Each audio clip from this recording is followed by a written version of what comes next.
Hello everyone, and welcome to my NieR Automata retrospective. Before we begin, obviously this is being posted because I just recently, recently as in a week ago, but just recently finished NieR Automata over on the stream. Before I get into the actual game, I should mention, in case anyone of you are watching this and are wondering, there was never an announcement I was playing it on stream because YouTube has started cracking down on that a little bit, and there is something in their guidelines, which makes total sense, frankly, that says, yeah, don't go and post saying that you're going live on a different website. You don't get to post videos that pull traffic away from us. So I am sorry that I couldn't give an update video about I wasn't giving update videos, because that also seemed kind of questionable. So in the end I just didn't do update videos, and I was waiting for the retrospective to explain why I wasn't doing those anymore. And well, here we go with the retrospective. It is now being said, and everything is amazing. So that out of the way. NieR Automata. This is going to be a difficult review for me to do, because usually I can pick apart it, I can talk about all the little things that annoyed me, and frankly, NieR comes pretty close to being perfect. There are a couple of problems, but my god do they seem slight. I also feel bad because very, very often when I play a game, I'm playing games you guys have recommended that I don't often run into stinkers. And usually it's where I go off on my own and say, I want to play this, and then it ends up just being a terrible experience for everyone involved. My god. So, needless to say, as you can already tell, I really, really, really liked NieR. But for those of you who have never played it, let me start off by giving a spoiler-free review. NieR Automata is not, it's an action RPG, but it's very much not a traditional RPG or even a Tales-esque RPG. NieR runs the gambit. It's almost like they wanted to, instead of having a bunch of different games where they explored different game types, they just crammed every game type they could into the game. But it actually works together pretty well. You'll go through and you'll have bullet hell syndromes, which really aren't all that. It's bullet mild displeasure syndromes, where you have to avoid attacks, but you don't die very often at all. It's not nearly as difficult as a bullet hell title would imply. Then you have a Bayonetta-esque section where you're trying to exactly sidestep attacks while you're keeping your combo going. It'll go into side-scrolling section with just a 2D, I guess Castlevania-esque moment where you're not able to run around and avoid enemies. It goes kind of seamlessly back and forth between them, just as you go through different areas, and it's really, you can never, I think the problem is if the entire game was just the Bayonetta style, you would kind of get tired of it after a while, but it goes back and forth between the different approaches to games so frequently that you really never have time to get frustrated or get bored with the combat system, because the combat system is constantly different. The other thing is that the story does get to a little bit of a slow start. You may have heard, and if you didn't, when you beat the game, you're like a third of the way through the game. The game really needs to be beaten 3 times, and if you did play the game and you got to the first ending and you stopped, the game really needs to be beaten 3 times. The first time, I summarized this game for someone at one point, and I said, the first playthrough is competent. The second playthrough is interesting. The third playthrough is incredible. And I still stand by that. I realize that this is a little bit of a spoiler in that there's multiple endings, but you should know that going in. I know when I first beat it, I had to ask Chance, is the other ones really worth doing, or is it just a retread of the same story? And no. You need to play it all 3 times, or you will not understand what this game is about. The overall plot of the game is something I've kind of seen before. A long time ago, aliens came to the world, and they took over all of the machines, and the machines started attacking humans, so the humans that were able to fled to the moon and to a lunar colony they thankfully had set up. They then dispatched battle androids, which were much, much more effective at battle than the machines were, since the machines were all retrofitted construction equipment. But needless to say, you know, a couple of squads of battle androids coming down, even though they are infinitely better and more effective at combat than the machines are, the machines have the whole world and are constantly churning out more of themselves. So it's been a war of attrition where the machines can't really make headway against the androids because the androids are much better at fighting, but the androids just can't contain the machine threat because despite the fact they're destroying machines by the, you know, hundreds, the machines are being produced by the thousands. So it's a very, very, very, it's not an amazing premise, but what they do with it is really incredible. I don't want to get into what they do with it because, like I said, this is the spoiler-free review. The soundtrack is incredible, as you can hear. Apparently, the people that actually made the soundtrack went through and invented their own language to use in NieR Automata. And it's just, it really just shows that they deeply, deeply, deeply loved what they were doing. If I had to say the negatives, and I'll get more into this later, my biggest negative is one, the plot, there's a lot of holes in the plot that eventually make sense, but for a while it just seems disconnected. And the character you start with, because there are, in the subsequent playthroughs, you end up kind of switching back and forth between two main characters. Well, three main characters. I didn't know if I wanted to admit that there was a third character, but then I remembered on the back of the box it tells you the three characters you play as, so that's not really a spoiler. Like, the game is pretty explicit about that. But as you play through it, the first character you play as, the like titular character of 2B, it is the white-haired girl that I'm drawing right now. She's kind of actually my least favorite. The game eventually does explain why she's the way she is, but it's so weird that she is the face of the game when she is so not interesting compared to the other characters you end up playing as. So it's like the world is populated. You know how you always have games where the main character is kind of the blank slate to let you sort of fill in for themselves, and so you end up with this game where you're playing the least interesting character. It's like that, except that then later you get to play as the more interesting one, so you don't even have that excuse anymore. So, but the world is interesting. It's full of very interesting characters. Some of them I want to destroy. Many of them I want to destroy. But it's just, I can't go into it without really spoiling the plot, but it's very, very worth playing. So, that said, okay, we're now getting into spoiler territory. I can't talk about this game without talking about this game anymore. So, you have been warned. That was my spoiler-free walkthrough. Here we go, guys. Oh my god. So, like I said, the soundtrack is incredible. You're hearing it right now. It makes me super plus happy. It is amazing. I almost did myself a disservice by playing this on stream, because on stream I constantly wanted to get stuff done, and I could just feel myself wanting to just wander around and just enjoy the world, and with this amazing orchestra playing in the background, and the world, even though it's desolate, it feels vibrant and alive, and there's stuff happening, and it was...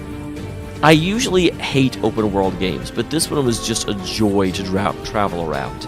This one, I think the biggest thing that made it work is that it was relatively small. It was an open world, but there wasn't that much to run around and see. Everything was fairly compact, and so you were always doing something instead of just traveling between areas. I've been watching someone play Red Dead Redemption, and that's probably the problem I would have if I were playing Red Dead Redemption 2, is the world is so big, so much of your time is just spent moving from one spot to another. Whereas in NieR, it's compacted, so there's always stuff happening. The plot... I definitely saw some of the plot twists of the plot coming. Even from the beginning, I was like, well, if it's space aliens that came, why didn't they just go to the moon and finish mankind off? And they do address that eventually. But the way they addressed it was with a plot twist that I kind of saw coming. But there were other plot twists that I definitely did not see coming. And its tie into the original NieR Automata was, or the original NieR Automata, the original NieR. I never played the original NieR, and now I really want to. There are definitely more, it kind of referenced the original story, and I want to see this story play out now. Platinum Games did an incredible job. I previously played Bayonetta and was not impressed. Bayonetta's plot was ridiculous, and the character was kind of almost, I don't want to say offensively sexualized, but it was distracting. And the big thing about NieR, before I played NieR, I knew that there was a lot of, like, the character of 2B was certainly sexualized. I knew that she was just a girl that ran around in a thong, and I wasn't really looking forward to playing it, but everyone said I should. And when I actually played it, I was surprised at how wrong I had been. Unlike Bayonetta, NieR really isn't sexualized. I mean, 2B does wear a dress that whenever she flips around in cutscenes, occasionally you see her underwear, but it's not like the camera zooms in on her crotch as she moves through, and she has, special moves that, make all of her clothes fall off, which actually she does, but unlike Bayonetta, the special move is completely optional. There's never a point where the game makes you use it. So, I'm more or less fine with that. I think everyone that watches this channel knows I kind of got frustrated with just how bombastically overly done the girls in Xenoblade Chronicles 2 were, because there was no getting away from it, and there's just, like, every time they bounced around the scene, I get distracted, and I was like, why is the game making me do this? And with NieR, it didn't. Like, 2B is attractive, but you don't get distracted by her unless you want to. And there is a lot of stuff in there if you want to go into it, but again, I don't mind sexualization in games. I mind forced sexualization in games. I mind, like, freaking Lynn wearing these super low-cut outfits when she looks like she's 13. Like, that's the stuff that bothers me. NieR Automata handled it just about perfectly. NieR Automata is how you do stuff like that in games, at least according to me. I know some people still get frustrated by it. I ended up hosting someone that was complaining about it, and I just was sort of like, I can't get on board this train. I can't agree with you on this, because you have to allow for attractive characters in games. I don't mind when they are objectified, but I really don't feel like 2B was. I'm going to stop talking about this because I'm ranting, but I was just thoroughly surprised at how well NieR handled that, based on everything I'd heard about it before the game came out. So very well done there. I already talked about the combat system. The combat system was good. It was fun. I definitely got frustrated when I died a lot, but it was my fault. I never felt like the game cheated and caused me to die unfairly. And they give you the tools to make sure you pretty well never die. So the combat was a lot of fun to go through. The plot had a lot of revelations to go through, and then the third time through, the third story arc is where things just get amazing and things take astoundingly unexpected. The first two playthroughs are fun. The last one is deep. The last one is exactly the reason everyone loves NieR as much as it does. Like, the first two playthroughs, like I said, they're fun playthroughs, but you're not going to get any amazing revelations into the, spirituality of man. The third are what make the game worth playing. I shouldn't say that. The game would be worth playing if it stopped after the second playthrough, but it wouldn't be a masterpiece. No one would be talking about it. It's the third playthrough that makes it amazing. The game designer, I've seen pictures of him. He does a fantastic job, and I'm deeply, deeply, deeply thankful that I got to play this game. The one problem, I know I referenced this before, but 2B is bland, uninteresting, and she has a single character. And they do explain why that happens. When you beat the game, you find out that she was keeping herself distant from 9S as much as possible because of the relationship they have. But it just made me not enjoy playing as 2B. Like, not as in 2B was boring to play, but later in the game, and again, this is the spoiler section, so I can say this, when you play as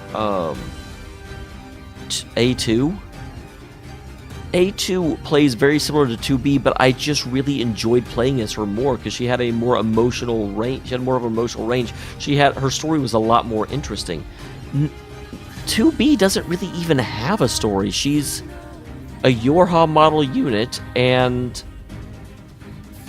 she's actually a different model than she claims she is, and she lives by the regulations. And that's like her whole character.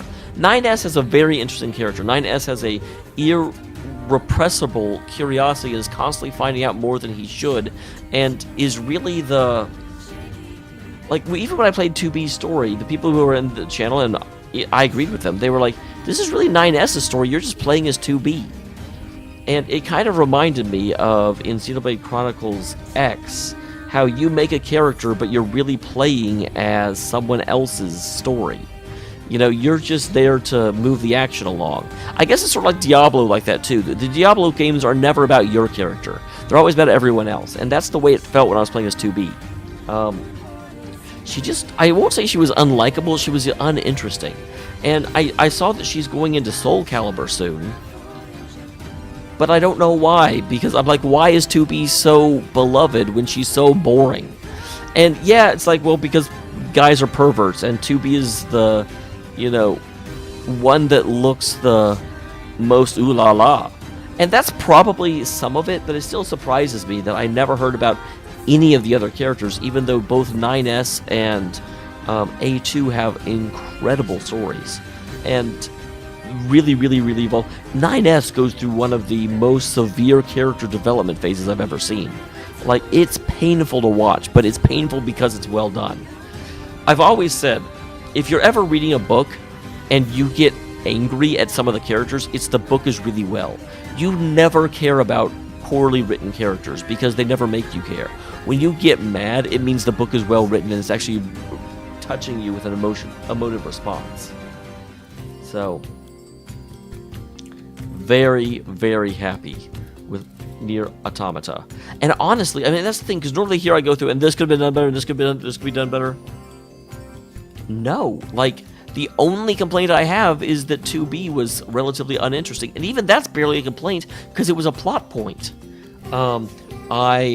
And apparently this is a thing with the Drakengard series, but I loved at the end that they let you sacrifice your save data to help others along. It's completely pointless. It doesn't need to be done. But it felt really good to do. It felt amazing. Like, the whole idea of giving up something of yourself in order to help a complete stranger, and they actually followed through with it and said, no, you're really giving something up to do this, was incredible. I loved it so much. It was something I completely did not expect to happen, and something just play NieR Automata. It's a great game. If I wanted to give it an arbitrary, like, at the end of the year, I'm going to be posting a video of my, like, best and worst games of the year, and I can already tell you, NieR Automata is in the best column. It's top 3. I don't know. I don't think it is the number 1.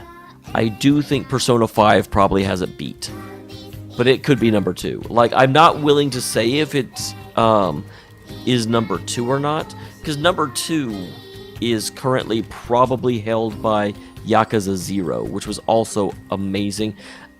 And Bloodborne is also up there, but I do think NieR beats out Bloodborne. It's close between it and Yakuza 0. They are both fantastic games. But yeah, it is a much better game than I ever thought it would be. I expected it to be a slightly more story-driven Bayonetta. It would be a Bayonetta with a better story. I did not expect it to be a story. You know, in all honesty, purely on the merit of story, I think it's probably the best story I've played this year. It does beat Persona 5 out in terms of story. Persona 5 comes back in terms of the characterization, because the characters in Persona 5 are very strong. And, like, even 9S and A2, who have strong character arcs, they're not as likable and well-rounded out as the Persona cast. So, in characterization, I think NieR falls a bit, but the story it tells and the things it makes you feel. A game hasn't affected me this deeply since Persona 3. And Persona 3 is always my like hallmark for this is a brave game that does things that you don't think it will be. It's a game that really understands how to get an emotional response. And most games don't, and NieR is right up there with it. So, I know I keep going back to this, but seriously, just play this game. Like, play it through all 3 times. You will not be sorry. It took me about 40 hours to get through the whole game. The other thing that I will say, this is back when I played 999, I got frustrated because you had to play through the game multiple times. I didn't get frustrated at all with NieR repeating because it respects its players. Whenever you restart the game and play through it again, the fact that it like all the side quests you've done stay done, and so it only has you do stuff for side quests that you've not actually finished yet. It won't waste your time with side quests you've already done because it doesn't want to waste your time. It knows your time is valuable, and every decision it makes, it handled about as well as you possibly could. I am so impressed with Platinum Games. Like, I don't know. Bayonetta 2 is not high on my list because I didn't really enjoy Bayonetta 1. But my god, if NieR Automata 2 came out, I would like drop what I was doing to play it. It is up there with the angels of Persona and Undertale. Just a lot of the games that I have liked more than any other game I've played. It's amazing. I want to give the director a hug, but I'll settle for 2B.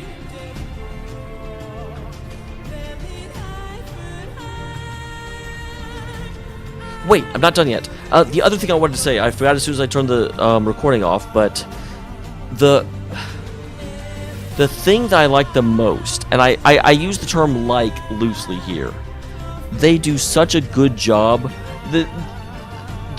A lot of the emotional impact of this game is done with a brilliant use of, they set up a situation which you don't care about, and then later contrast it with a situation that you do, which actually hits you doubly, because you have to go back and realize that you didn't care about a similar situation that happened before that. The best example of this, the third time you play through the game, it is not actually a retread. You play through the game after. You know, it's kind of like the sequel to the main storyline, if you want to call it that. And in the main storyline, there's a section, the Become as God section. And the Become as God section, you go into this like old factory, and one of the 2 ringleaders of the machines has been killed off because he became fascinated with the idea of death. And all of the machines have become fascinated with the idea of death, so they're like flinging themselves into these molten pits and just killing themselves. And you go through, and you're having to get through there to get something else, and it's one of those like, oh, that's really weird, okay. But you don't really care because you've been killing the machines the whole game. So the fact that some of them are killing themselves, you're like, I mean, I've been trying to kill you for ages. So it doesn't really impact you, it's just weird. But then later, in A2's scenario, you go back to that same spot, and you end up, there's these little like machine children that are going to, there's a pacifist group of machines. I don't know why I'm saying this, because obviously this is the spoiler section, but I feel like some people may have come to here anyway, even though this is the spoiler section. When the like children machines kill themselves because they're afraid of the world that's developing around them, you feel so bad for them, because it's a situation where the kids don't have an out. They don't know what they can do. They don't understand the world, and they don't want to be in it. And it's tragic. It's completely and actually tragic. And it hits you doubly, because it makes you go back to the other machines that took their own lives because they couldn't understand the world they were in anymore. And the callousness that you approached it with, and I won't say it makes you feel like a monster, but it makes you refocus on things that you hadn't been considering. And so it's like a double gut punch. And like, obviously I'm not going to say I love games that make me feel like shit, but I love games that make me consider something I hadn't considered before. I love games that catch me off guard, and not to sound conceited, but very, very few can. So again, I keep going back to this, but NieR is amazing. Now I think I'm actually done. I just wanted to talk about that section. I wanted to talk about the final fight too. The final fight continuously switches between 9S and the second to final fight, 9S and A2, and it's distracting, it's disorienting, but it really sells the franticness of the situation and how you're teetering on the edge of everything being destroyed. It's my favorite final fight since Xenogears. And I know I keep saying, oh, this other game's really good, but it's most games do what you would expect. A few games challenge your expectations and do it so incredibly well. Thank you.